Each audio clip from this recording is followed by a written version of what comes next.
Today's another Music Monday, and for this week's installment, I spoke with the band VOYAGR, who recently released a Christmas song and an EP. Hey, my name is AJ Jabaji, part 1/3 of VOYAGR, and I do vocals, acoustic guitar, and sometimes piano. I'm John. I am the other 1/3 of VOYAGR, and I play drums.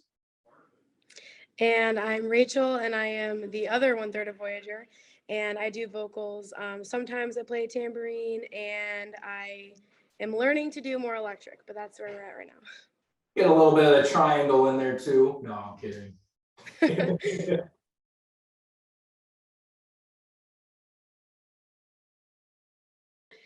We all kind of met at the same place, like through the chapel. I would say you guys, I don't know where you guys met, but that's where I met AJ and where I met John like years ago. And we started doing music together with different people. And throughout that time, but that was like before COVID. And then during COVID, like we stayed in touch and stuff. But I just remember like when COVID kind of ended, AJ had shared a project called VOYAGR with me. And he was like wanting my opinion on it. And then after we kind of like talked about it a little bit, but then once places started opening up and we're allowing more live music, AJ, John, and I started playing out together. And then after so many times, I'm like, guys, like we should just be a band. Like I feel like I just wanted to pursue something and I wanted to see what they thought of it. We didn't know what name to pick. And then I was like, well, why not VOYAGR? Because that was your project. So yeah, I think that's how we started. Yeah, I'd say so. I mean, we've all been doing music for most of our adult lives and even as kids, I'd say. But I know that back in, I want to say 2018, 2019, you know, after doing a bunch of solo stuff, I wanted to create a little side project called VOYAGR. And I figure, okay, I've always kind of played out with John Morano, and we've always kind of done music together. Even on my little solo projects that I do, I'd have him kind of hop on drums and do little production stuff on there.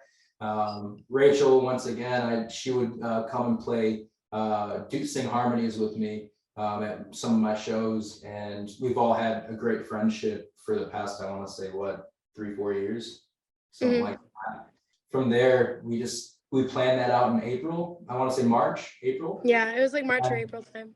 We ended up kind of planning out what the summer is going to look like, what we want recording to look like, singles, all that kind of stuff. And you know, it's really good because I do a lot of the singing and writing, and then Rachel and John have even kind of taken a role in writing, which I Think of You comes out. Or I Think of You will already be out at the time this interview comes out. So it's really kind of like a trifecta that we all love doing. And I think that was something that held me back from pursuing music full time, was the fact that I felt like I couldn't do it all on my own. And you know, all of us, we all have our strengths and we come together, and that's what we are as VOYAGR.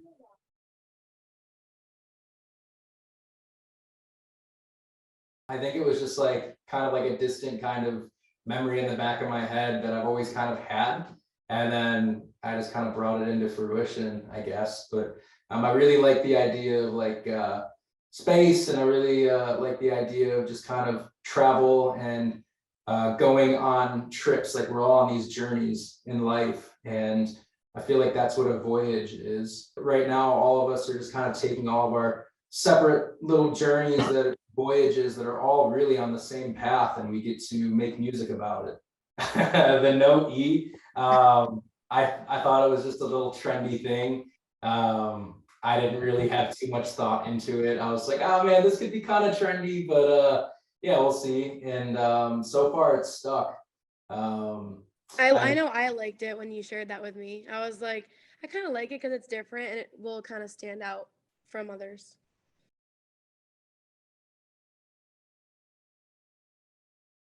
So we all kind of like listen to very similar styles of music, so that makes collaboration super easy. I think Wild Rivers is definitely one of our biggest influences. Heck yeah. Artists like Noah Gunderson and Phoebe Bridgers and Olivia Rodrigo, just like Donovan Woods, just a lot of great like modern songwriters.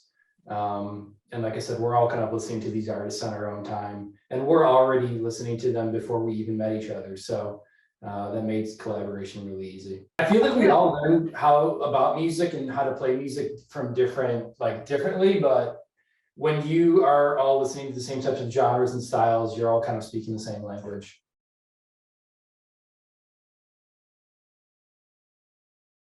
Our EP came out on November 25th.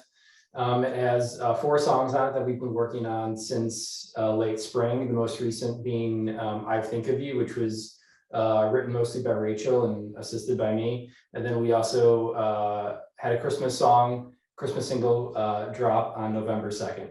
It's something we're super proud of. You know, all the instruments and production are all done in-house, along with our friend Jonah Kroll, who did some of the production in Nashville. But we hope these songs really connect with people and people can relate to them. And we're, like I said, super proud of the end product and hope people enjoy it. This is something that we're all very, very proud of, like John said, and we've all kind of recorded this in my studio in my apartment. You know, we're all trying to take the home recording route because one, that's really like what our passion is being able to take something, make something from nothing essentially, and work with what we have microphone wise, production wise. We've spent a lot of long hours in a small kind of room, and I feel like that's where a lot of the bonding and that's where a lot of the relationship building happened as well. So all in all, we're really proud of the EP. We're hoping that people relate to it, and even just the way that I Think of You kind of came about. You know, we were preparing for our show at the Cave, and whatchamacallit, we had practice, and Rachel was just like, yeah, I started writing a song. And I'm just like, yes, Rachel, let's hear it. Because before it was just kind of like, I would share my songs and Rachel wanted to get into songwriting and all that. And so she started doing it more frequently and she showed us what she wrote. And I was like, holy crap, that is something special right there. And then we end up playing it later that night or later the next day at the Cave. And I go home and her and John finish it overnight, and we end up playing that song acoustic at the Cave. And we had a lot of people that just came up to us afterwards and really related to the song. You know, there's simpler lyrics, but just the prosody of the song, it's on point. You know, it matches great. Think of You kind of derived from like just some situational things that were happening in my life, and then clearly like John could relate and he was like, all right, let's finish writing it. And then AJ's like, wait, I can relate. And then we all just kind of like, we were like really surprised at how far the song came in such little time. Voyager is really important part of my life, and we've been doing it since April, and I look forward to what's to come. But our EP is pretty great. We're all proud of it, and thank you to everyone who's helped support us along the way.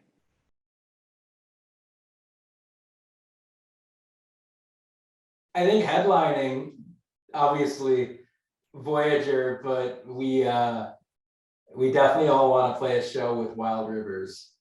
They're Ontario natives, and so they're right across the border, and we've all seen them a couple times in person, and such a great band, really good songwriting. I know for me personally, I would kind of second that off with Donovan Woods. He's probably my main inspiration right now, or my main influence. Yeah, I think it's safe to say we would all play a show with Wild Rivers. They're just a huge influence on our music, and we just enjoy it and love to see them. Personally, I put Phoebe Bridgers on that list as well. Yeah, those two and us would be a great show. I mean, obviously, I'll just say it for the third time, Wild Rivers. Like, Wild Rivers, baby. If we could open up for them, like my life would be pretty much complete at that point. So yeah, I would say that. And then if I had to pick another artist, it would be hard because some of my inspirations are Maggie Rogers and Len and Stella. And so I'm just going to just throw both those names out there. But I think Judah and the Lion would also be a fun one to tag along with because they're such a vibe. And I feel like we could vibe with them as well.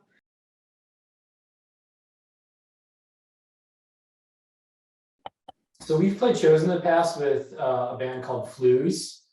They're a great like funk rock kind of jam band. And we've played a couple shows with them over at the Cave on Military, and those have been some amazing shows. Always a good time. The band's super talented, and they're very different from us in genre. But that's the really cool thing with coming out to one of our kind of joint shows with them is you get a little bit of the singer-songwriter folk pop, and you also get a little bit of the jam band, the different side of the musical spectrum. Our friend Jonah Kroll, he used to live in Buffalo, so we each actually have experience doing shows with him. So those were always a good time because he would have like a full band. And then like, I don't know, like he moved to Nashville and he's like been helping us with our music. So I think he's someone that we could mention too. Yeah, I think that Jonah is, he's probably one of the most talented, local musicians before he moved out to Nashville. But I pretty much, once I hit age 17, all the way up until I want to say maybe early 20s, I would record stuff with Jonah. I would play shows with him, and we would kind of, we would go to open mics, all that kind of good stuff. And lately, like Rachel said, he's been helping us out with the production aspect of things. And it's been a pleasure to work with him. And I think if we could end up doing a show sometime, when all of us are in the same vicinity together, that could be a really cool thing as well. Yeah, and he was back in town not too long ago, and we did a show with him. That was really fun.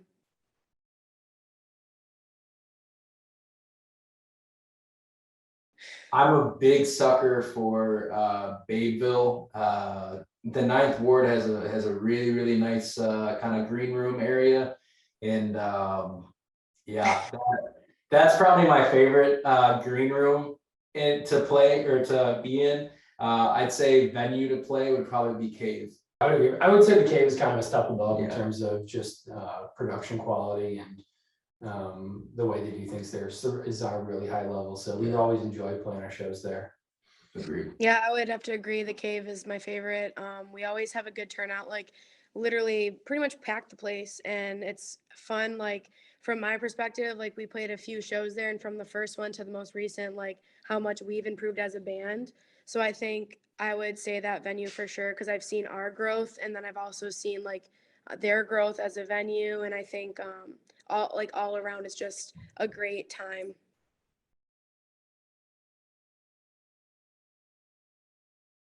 We do a cover of Kanye West's Heartless, and that's probably my personal favorite to play. I can't pick a favorite song. Rachel, go, and then I'll try and think of something too. I have such a hard time picking a favorite song too, but I think it's fun doing Bellyache because we've done it for so long, like at open mics and little venues, bigger venues, whatever. But the last few times we've been doing it, we've added that halftime at the end. So as soon as we like kind of made it our own, I was like, all right, this is great. So I think that's one of my favorites to do. That's not our own, but if I had to pick like an original, I always enjoyed Oh Brother because it's like the build of Oh Brother, and like AJ always is just very passionate about that song. So that's my favorite to do live. That's our original. Cover. Oh man, it's either between Cover Me Up, Safe Flight, or pretty much all the acoustic songs. I'm like a super melancholic kind of guy, but man, there's so many. I'd probably say my favorite is Lovely, which we've done a cover of, and it's on the EP. And I really love how we kind of made that our own. You listen to that and people would think that that is a song that is not from Billie Eilish and Khalid, and that it's an original, just with the way that we've kind of rearranged it and made it our own. And I'm also a huge fan of the instrumental kind of break that we do I think it's like right pretty much after the second chorus. There's like a big instrumental, and the song just really kind of opens up. So I'd say playing that live is one of my favorites as a band. And then as for originals, I'm gonna go with Lover's Lie. Lover's Lie just has such a history to it that that's one of those songs that you play and it just never gets old. And it's gotten to the point now where we end up playing out shows and people are singing in the crowd, you know, the lyrics. And it's just been really cool when you think about like the journey of a song or the voyage a song takes, right? Haha. Yeah, I'm a big pun guy. But when you look at just the overall journey of a song from like a voice memo to recording to playing out and like doing that for years, you know, it's been really cool to see people's reactions to it.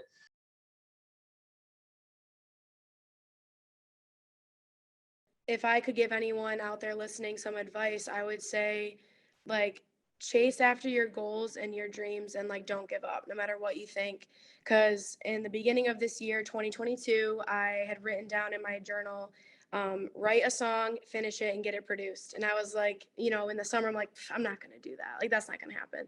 So to be at a spot where I was like, all right, I wrote 8 lines and I'm just gonna, I don't want to do this, but I'm gonna go out of my comfort zone and share them with the boys. I did it, and then look where it got. So within, you know, a couple months, the song was finished. It was sang live 3 times, and it was produced, and now it's gonna be, and it's out. It's already out. So it's crazy how time flies, but it's also crazy like what can happen when you actually pursue what you want to pursue.